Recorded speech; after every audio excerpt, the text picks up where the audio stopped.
And I tell you why, because he's done his dues in the community. He's going to talk about nation building. And I can tell you what, he's done it. I've seen it, I've lived it, I've experienced it, and I say I got the testimony, to this man, and I've seen what he's done. We even used to meet in his office. So I can tell you that he's been instrumental in the growth of Working Action Group. I can tell you he's been on the front line with us campaigning. This man has been on TV giving me jokes too. Yeah? When I used to watch The Real McCoy. He remembers The Real McCoy? Yeah. No, I hear you. Yeah. Who remembers The Real McCoy? Yeah. Listen. Do you remember a sketch where the so-called NF came into the office? Does everyone remember that sketch? Yeah? And then it was switched on to them like, so where do you come from then? That was a classic. Do you remember that? That was a classic. A big round of applause for L-E-O. Come on. L-E-O. Let's do it one more time. All together now. L-E-O. One more time now. L-E-O. Start clapping now. L-E-O. All together now. L-E-O. All together now. L-E-O. Leo Mohammed. Whoa.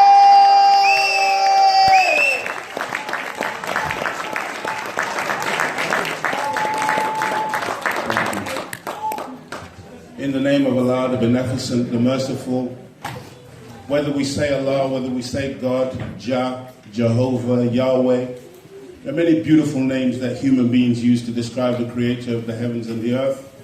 But by whatever name you call him, I bear witness that there is but one God, and I bear witness that Muhammad is his messenger. I want to greet you, my beloved brothers and sisters, in the greeting words of peace. We say it in a very ancient tongue called Arabic. Assalamu alaikum. Wa alaikum salam. How are you all feeling? Good. Are you sure? Yes. I mean, honestly, brothers and sisters, I can't speak as quickly as our sister Millicent. Where is she? She's gone? Because the time is very limited, and I just have a few things I want to share with you.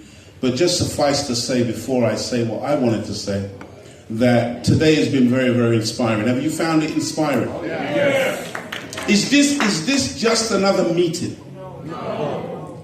You see, because whether you really appreciate it or not, in 2017, black people, and I make no apology in speaking specifically to black people, whether you identify as African, whether you're male or female, black people, this is our time. Yeah. Go ahead, brother. This time that you're living in right now, the prophets, they dreamt and they wished and they hoped that they could be living in this time. This is a time which is extremely special. And many of you can feel it, but many of us can't articulate it. We're not quite sure what's going on. Whether it's the way our babies come out and the way our babies are. The babies are not like how we were when we were children. There's something about them which is different. There's something about this time which is different. And despite all of the negativity that's going on a global scale, let me tell you something, family.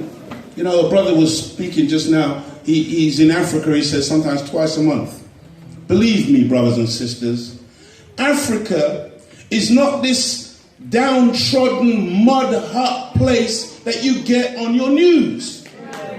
There are big things going on in Africa right now.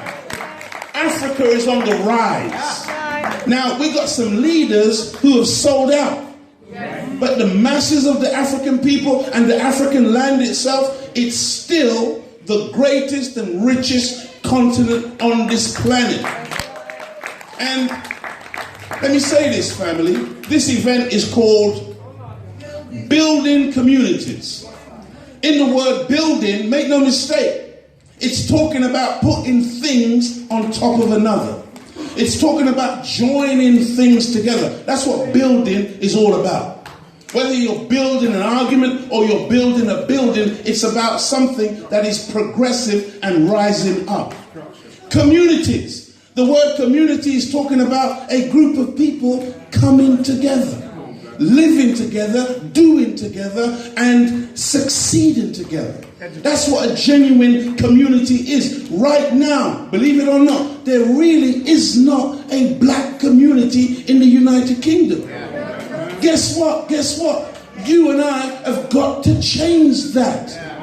We will continue to be a people who are protesting, demonstrating, fighting and struggling and not making much headway as long as we refuse to do what other people take for granted. You don't have to go to Chinese people and tell them, you Chinese, you got to stick together. Do business together. Run things. Take over things. Chinese people got telephone box in Britain written in Cantonese. This is an intelligent people. How did they do it? They just came together. Asian people. The Asian man can become a policeman. He don't even have to put on the helmet. Just put the badge on the turban. That's power. Why? Because they're together. We are the only people in the UK and around the world who refuse to have self-interest. We have fallen for a big trick. I've got to tell you the truth. Do you want me to tell you the truth? Go ahead, bro. Tell the truth. We have fallen for a trick called integration. Go ahead. Hear me well. Hear me well. It's a trick.